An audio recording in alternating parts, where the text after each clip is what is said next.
হরে কৃষ্ণ। আজকে আমরা আন্তর্জাতিক কৃষ্ণ ভাবনামৃত সংঘের প্রতিষ্ঠাতা আচার্য কৃষ্ণ কৃপা শ্রীমূর্তি শ্রীল অভয়চরণারবিন্দ ভক্তি বেদান্ত স্বামী শ্রীল প্রভুপাদের লেখা লীলা পুরুষোত্তম শ্রীকৃষ্ণ নামক বইয়ের দাবানল থেকে সুপ্ত ব্রজবাসীদের উদ্ধার নামক গল্পটি পড়ব। কালীয় দমন লীলা শ্রবণ করার পর মহারাজ পরীক্ষিত শুকদেব গোস্বামীকে জিজ্ঞেস করলেন, কালীয় কেন রমণদ্বীপ পরিত্যাগ করেছিলেন এবং গরুর কেন তার প্রতি এত বিদ্বেষ ভাবাপন্ন ছিল। শুকদেব গোস্বামী মহারাজ পরীক্ষিতকে বললেন যে নাগালয়ের রমনক দ্বীপ ছিল সর্পদের আবাসস্থল এবং কালীয় ছিল প্রধান নাগেদের একজন।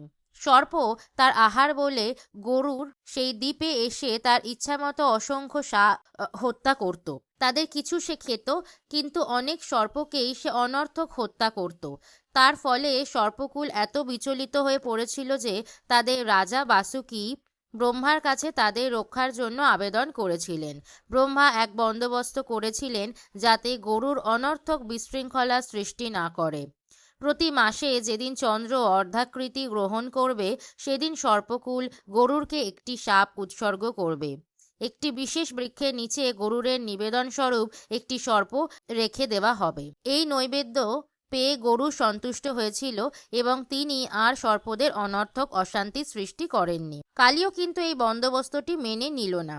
তার সঞ্চিত বিষ এবং শক্তির গর্বে মত্ত হয়ে সে ভাবল গরুরকে কেন এই উপহার দেওয়া হবে। এই মনে করে সে নিজেই গরুরকে উৎসর্গীকৃত উপহার ভোজন করতে শুরু করল। ভগবান বিষ্ণুর মহান ভক্ত এবং বাহন গরুর বুঝতে পারল যে তার উৎসর্গীকৃত উপহার কালীয় ভোগ করে নিচ্ছে।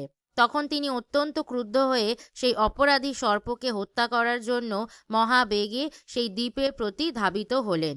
গরুরকে অতি বেগে আসতে দেখে বিষায়ুধ দন্তরূপ অস্ত্রযুক্ত করাল জিহ্বা ও উগ্র লোচন কালীয় তার ফনা বিস্তার করে তার প্রতি ধাবিত হলো এবং দন্ত দ্বারা দংশন করতে লাগলো।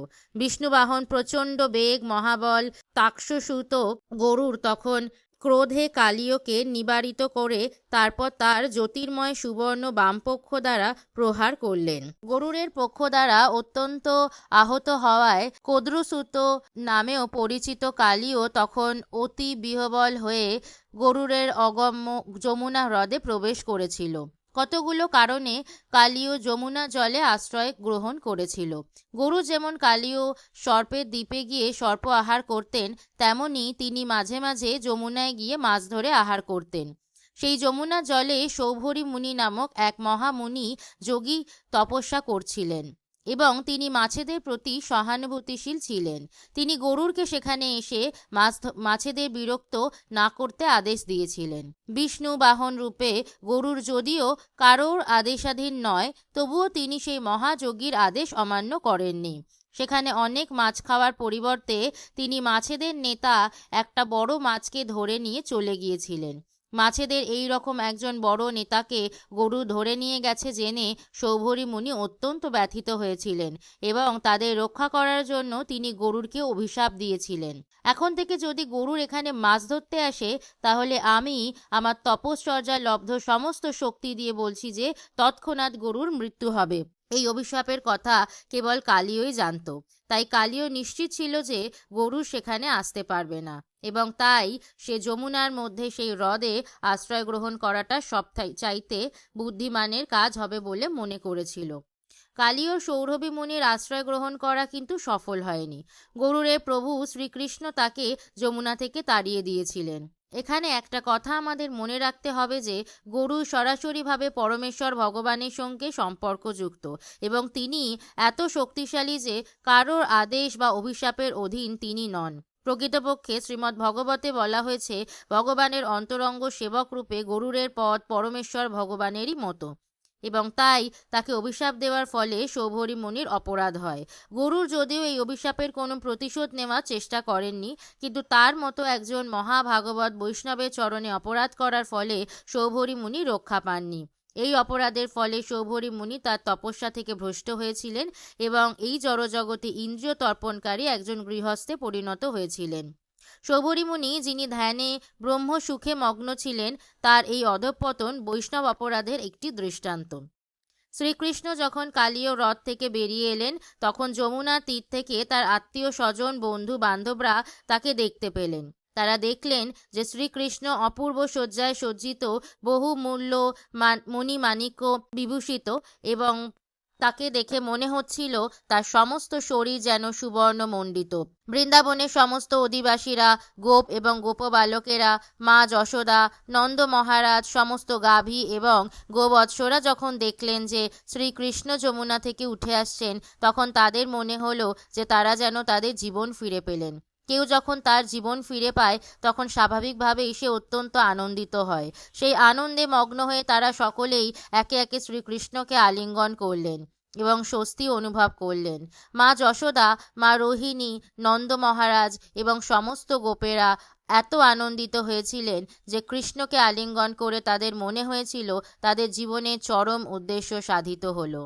বলরামও কৃষ্ণকে আলিঙ্গন করলেন, কিন্তু তিনি মৃদু মৃদু হাসছিলেন, কেননা তিনি জানতেন সকলেই যখন উৎকণ্ঠায় এইভাবে মুহ্যমান হয়ে পড়েছিল তখন কৃষ্ণ কি করেছিলেন। যমুনার তীরবর্তী সবকটি বৃক্ষ, সমস্ত গাভী, গোবৎস সকলেই কৃষ্ণের আগমনে আত্মহারা হয়ে গিয়েছিল। বৃন্দাবনে ব্রাহ্মণেরা কৃষ্ণ এবং তার পরিবারের সকলকে অভিনন্দন জানাবার জন্য সস্ত্রীক এসে উপস্থিত হলেন। ব্রাহ্মণেরা হচ্ছেন সমাজের গুরু। তারা কৃষ্ণের এই বিপদ মুক্তির জন্য তাকে এবং তার পরিবারের সকলকে আশীর্বাদ করলেন। এই উপলক্ষে তারা নন্দ মহারাজকে দান করবার জন্য অনুরোধ করলেন। কৃষ্ণের পুনরাগমনে নন্দ মহারাজ এত খুশি হয়েছিলেন যে তিনি ব্রাহ্মণদের বহু গাভী এবং স্বর্ণ উপহার দিলেন। নন্দ মহারাজ যখন এইভাবে দান করতে ব্যস্ত ছিলেন, মা যশোদা তখন কৃষ্ণকে কোলে নিয়ে তাকে আলিঙ্গন করে অবিশ্রান্ত ধারায় কাঁদতে লাগলেন। রাত্রি হয়ে এসেছিল।